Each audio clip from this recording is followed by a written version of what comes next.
Alright guys, got a little short video today.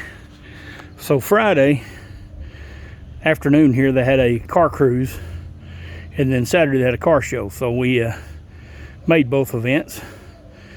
We if you remember, my cooling fan was close to the A-arm, and it had been working fine. We drove around the neighborhood, played around with it a little bit, but went to the cruise and drove it, I don't know, 3 or 4 miles, and it did fine. We went to the, it started at the American Legion here, and it ended at the American Legion. Of course, everybody sat around, talked, and had a good time. And then when we left there on the way home, my car severely overheated. So Friday night we spent trying to determine what happened and get it fixed so we could go to the car show the next day.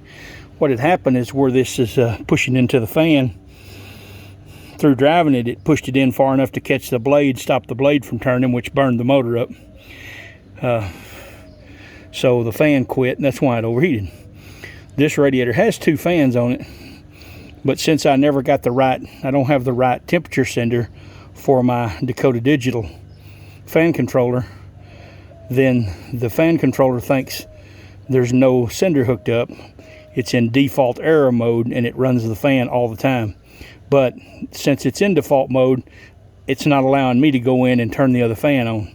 It's set up to control 1, not 2, and I couldn't set it up to turn the other one on without fixing so we just gambled, and of course it didn't pay off. But anyway, we'll start it up here for you. It didn't hurt the engine. It's still solid. Let's see if it'll crank up. Oh, hey, what's up? It's not as loud as it used to be. Well, you know about that. All right, so this car's been at the muffler shop all week. I took the exhaust out from under that, and it's completely stainless from the manifold to the tips. I put it on Marketplace for sale for $350. I mean, come on. If you got an 82, you just take an hour, bolt this under your car, and you got true duals. Well, these guys are offering me $50 and $100, and I said, you know what? I'll just cut the mufflers off of it and have the muffler put them on here in muffler shop.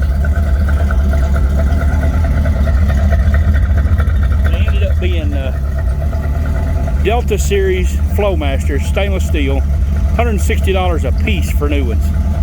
So, that saved me a bunch of money on my.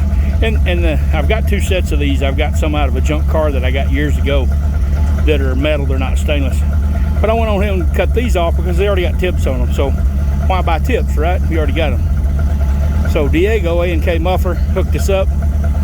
He, I don't know how familiar some of my viewers are with these cars, but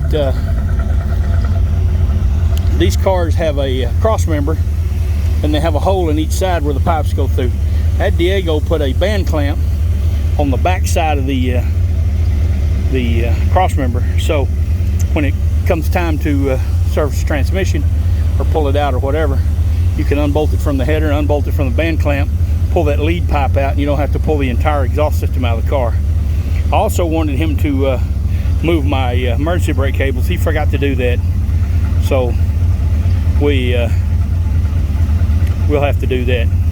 We did take the fuel line loose from the tank and the filter up here and blow air through it both directions and got the clog out of it, and I didn't catch it, so I didn't know what it was. Got the fuel system took care of, and it runs now real good. You can stay in it as long as you want. The only problem is, now that we have the fuel system fixed, we got high gear, and this thing is extremely weak. So we are going to send it 700 R4 and have it built. Probably just going to go ahead and let that shop do it. When I deal with automatic transmissions, when you have somebody rebuild one and you just pick it up and put it in yourself, and then you have an issue, they always use it as an out. Well, we don't know if you flushed the cooler system, and we don't know if you spaced the torque converter right, or you didn't adjust the kick down cable right, so we're not going to warranty it. So it's best if you deal with an automatic, take the car, let the shop do the install. That way, when it goes bad or something happens, as it does a lot when you're dealing with automatic transmissions, you don't know what you get.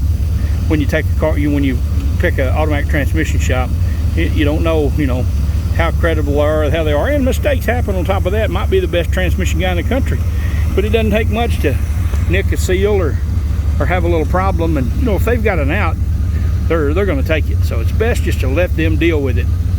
And anyway, here's this exhaust laying over here. Look at that. This car's been sitting since the 80s. Look how clean that exhaust is. I need to turn it over so rain don't get in. It's supposed to rain pretty good tonight. Let's do that right now. Y'all can help. Y'all grunt for me. Oh. There we go. See, this thing's got just a little bit of rough right there. The rest of the pipe is nice and smooth. It's crazy that somebody didn't jump on that. If I had an 82 and wanted dual exhaust, I'd have been all over that. Let's go in here and hit the throttle, take the choke off. And maybe already off. Yep, it's already off. Done it itself, I guess, or maybe it's warm enough it didn't. Anyway, I don't know how good the audio's coming through, but that don't sound too awful bad, does it? Anyway, I was lazy today.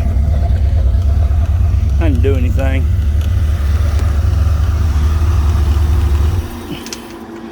The Dakota Digital will run the fan for 5 minutes. See, I have that one over there going. The way the Dakota Digital works is it grounds your fan relay. So I just switched to 2 wires. And that way, maybe it's a minute, I don't know. It runs a little while. So we got the Colorado in here. And we getting the motor out of this thing. And I had a hard time getting the fan off of it. I usually get them, but this one's so tight I couldn't get my tools in there. Had to go to O'Reilly and rent a tool. Got the wiring all disconnected from the fuse box. So there's my donor motor over there. I need to call the Current Performance and get them working on my wiring harness. I was hoping to have this in this weekend, but the trouble with the vet and the car show and all that stuff, we just didn't have the time to do it. Well, that's about all I got. We gotta shut the Corvette up and cover it, put the cover back on. It's supposed to rain tonight, tomorrow, and maybe Tuesday, so T-top's leak. Since that's set outside, we need to put the cover on it. Well, that's all a little update I got today. Supposed to have that sold. Supposed to be a guy here this Monday afternoon to pick it up.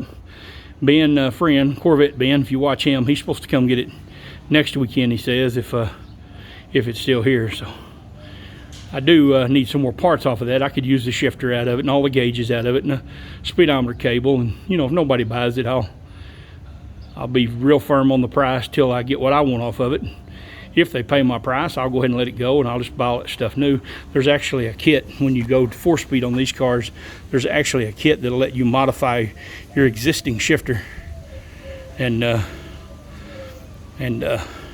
make it work for a 4-speed. Comes with the stuff for the shifter and the little lens. It has the extra notch on it. But why spend the money if you have the parts here? Well, these aren't fun to pull out. So pulling one out and modify it and putting it back is almost as bad as pulling 2 out. So, you know, it's kind of a toss-up. If it sits here, if it doesn't sell, I'll rob the shifter out of it. If it sells, I'll buy the kit. No big deal. This also has the vacuum thing on it for the 700 R4. Might pull that off and try to wire it up. I don't know. I mean, it should plug and play. Plug the transmission up. The harness is all good. Just hook vacuum and 12 volts to it. And then the lockup converter should work like it's supposed to, like Jim designed it to. I did order the wiring kit to make it work without all that. If I don't get it done or it don't work or whatever, we'll do a video on all that. When we get it done, we'll get this thing, when we get it back from the transmission shop, we'll take it to my brother's, put it on a lift, and do a video of underneath of it, the exhaust and the transmission and all that. So anyway, that's about all I got. Like, share, and follow. Tell your aunts, tell your uncles, like they say in the VW Life community down there at Austin. I like them guys. I like following them guys. But share it to your social media. We're to 131 subscribers, on our way to get monetized. Still working out the details of a Power Probe giveaway. But that'll all be coming soon. Like and comment, thumbs up, thumbs down. Either way, the algorithm's sharing it. We're getting a lot of views. Not JR, I watch JR go views, but we're getting a lot of views, and we just need to accelerate it somehow or another and get us going here. Oh, me. And it's about time to get ready to go to work.